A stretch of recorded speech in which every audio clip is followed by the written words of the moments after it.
ہوں گے جب انہوں نے مسٹر دت اور ان کے بچوں کو مسز دت کی تیمارداری کرتے ہوئے دیکھا ہوگا۔ یہ بات اس ملک کے ان تمام لوگوں کی آنکھیں کھول دینے کے لیے کافی ہے جو فلمی دنیا کے تعلقات، شادیوں اور خاندانوں کی ہر وقت تذلیل کرتے رہتے ہیں۔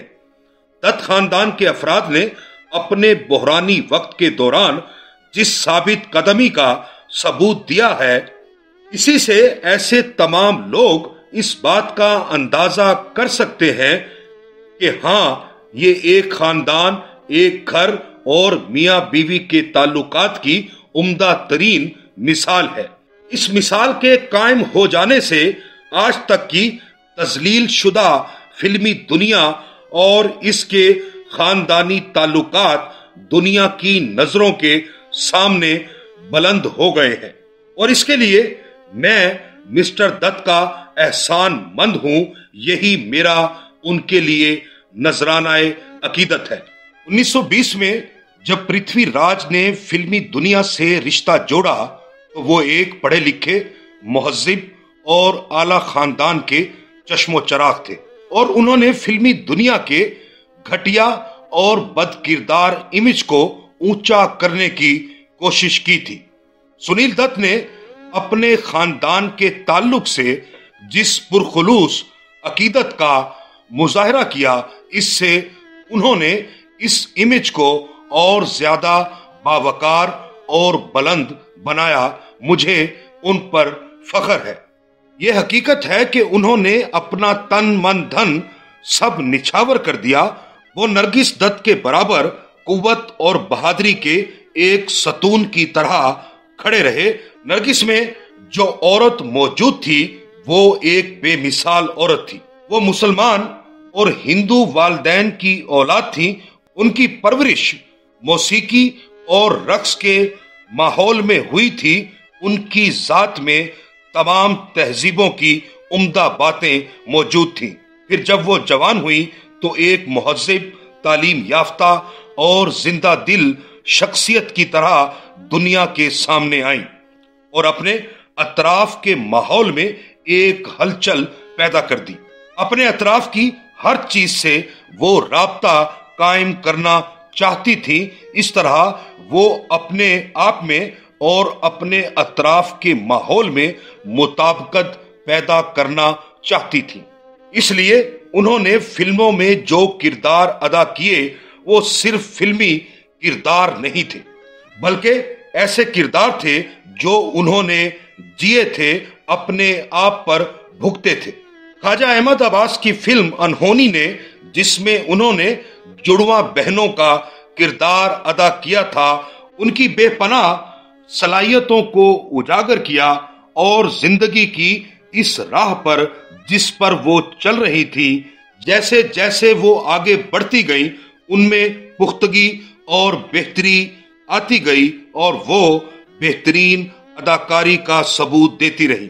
چاہے محبوبہ کا رول ہو یا تقسیم ہند کی ستائی ہوئی نوجوان لڑکی کا کردار یا مدر انڈیا کا عظیم ترین کردار، نرگس نے ہر جگہ اپنی خوبصورت اور لاجواب اداکاری سے ایک معیار قائم کر کے دکھایا۔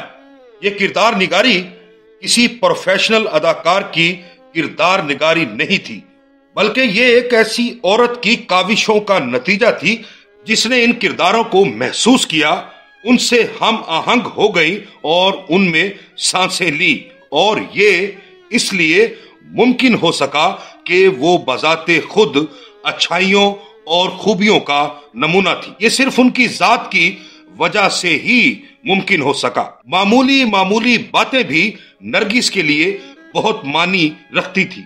تقریبات کے دوران یا عوامی جلسوں میں وہ دور سے ہی تماشا نہیں دیکھا کرتی تھی، چاہے امیر ہو یا غریب، چاہے اونچی ذات کا ہو یا نچلی ذات کا، وہ سب کے ساتھ بیٹھتی، کھانا کھاتی، جونیئر اداکاروں کے بال سنوارنے لگ جاتی یا ان کے لباس درست کرنا شروع کر دیتی۔ انہیں اپنے سپر سٹار ہونے کا کبھی گھمنڈ نہیں رہا، ان کے برتاؤ میں سادگی تھی، ان کے سفید لباس میں سادگی تھی، ان میں بناوٹ، دکھاوا یا نام نہاد اسٹار پن نہیں تھا۔ وہ ایک انتہائی سادہ اور حقیقت پسند خاتون تھی۔ ایک مرتبہ ایک الیکٹریشین بہت اونچائی سے گر گیا تھا، اسے ہسپتال لے جایا گیا اور یہ بھی اس کے ساتھ گئیں اور اس کے لیے بہتر ٹریٹمنٹ کے لیے کوشش کی۔ جب تک وہ ہسپتال میں رہا اس کے خاندان کو روپیہ پیسہ بھیجتی رہی۔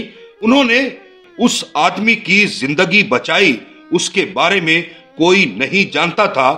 جب وہ ہاسپٹل سے صحت یاب ہو کر لوٹا تو اس نے دوسرے لوگوں کو بتایا اور اس طرح دوسرے لوگوں کو اس بات کا علم ہوا۔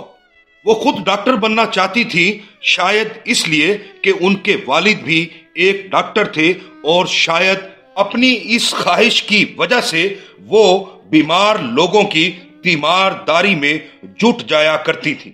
ان تمام باتوں نے ان کے کردار میں فلورنس نائٹ اینجل والی بات پیدا کر دی تھی۔ خلوص، محبت اور بے پناہ صلاحیتیں انہیں اپنے والدین کی طرف سے ملی تھی۔